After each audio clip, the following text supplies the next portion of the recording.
പൈങ്ങാട്ടിരി ഗ്രാമം.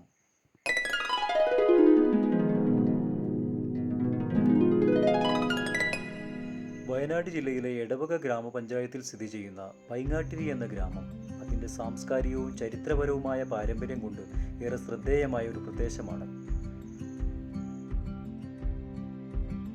പൈങ്ങാട്ടിരി എന്ന ഈ കൊച്ചു ഗ്രാമത്തിൻ്റെ ഏറ്റവും വലിയ സവിശേഷത ഇവിടെയുള്ള പ്രശസ്തമായ തമിഴ് ബ്രാഹ്മണ അഗ്രഹാരങ്ങളാണ്. കേരളത്തിൽ പാലക്കാട് കഴിഞ്ഞാൽ ഇത്തരത്തിലുള്ള പരമ്പരാഗതമായ അഗ്രഹാര തെരുവുകൾ കാണാൻ കഴിയുന്ന അപൂർവ സ്ഥലങ്ങളിൽ ഒന്നാണിത്. ഇവിടുത്തെ താമസക്കാരുടെ പൂർവികർ തമിഴ്നാട്ടിലെ തഞ്ചാവൂരിൽ നിന്നും കുടിയേറി പാർത്തവരാണെന്നാണ് വിശ്വസിക്കപ്പെടുന്നത്. കോട്ടയം രാജവംശത്തിൻ്റെ, അതായത് പഴശ്ശി രാജാവിൻ്റെ കൊട്ടാരത്തിലെ പാചകക്കാരായും വൈദികരായും എത്തിയ ബ്രാഹ്മണരാണ് പിന്നീട് ഇവിടെ സ്ഥിരതാമസമാക്കിയത് എന്നാണ് ചരിത്രം പറയുന്നത്. തനതായ വാസ്തുവിദ്യയിൽ വരിവരിയായി ഒരേ മാതൃകയിൽ നിർമ്മിച്ച വീടുകളാണ് അഗ്രഹാരത്തിൻ്റെ പ്രത്യേകത. പരമ്പരാഗതമായ തമിഴ് വാസ്തുവിദ്യാ ശൈലിയിലാണ് ഈ വീടുകൾ രൂപകൽപ്പന ചെയ്തിരിക്കുന്നത്. വീടുകളുടെ മുൻപിൽ മനോഹരമായി വരച്ചിടുന്ന അരിപ്പൊടി കോലങ്ങൾ ഇവിടുത്തെ നിത്യേനയുള്ള ഒരു കാഴ്ചയാണ്.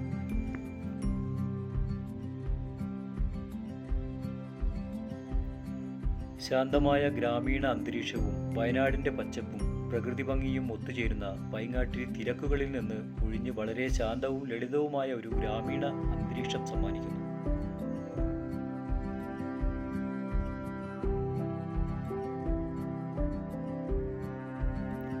പാരമ്പര്യവും സംസ്കാരവും തനിമയോടെ നിലനിൽക്കുന്നതിനാൽ പൈതൃക ടൂറിസത്തിന്റെ ഭാഗമായി നിരവധി ആളുകൾ ഇവിടെ സന്ദർശിക്കാറുണ്ട്. കൂടാതെ ഈ അഗ്രഹാര പരിസരത്ത് തന്നെയുള്ള ഒരു പ്രശസ്തമായ ക്ഷേത്രവും ഇവിടുത്തെ പ്രധാന സവിശേഷതകളിലൊന്നാണ്. ഈ വീഡിയോ നിങ്ങൾക്ക് ഇഷ്ടമായെന്ന് കരുതുന്നു. ഇഷ്ടമായെങ്കിൽ ദയവായി ചാനൽ സബ്സ്ക്രൈബ് ചെയ്യുക. നിങ്ങളുടെ വിലയേറിയ അഭിപ്രായങ്ങൾ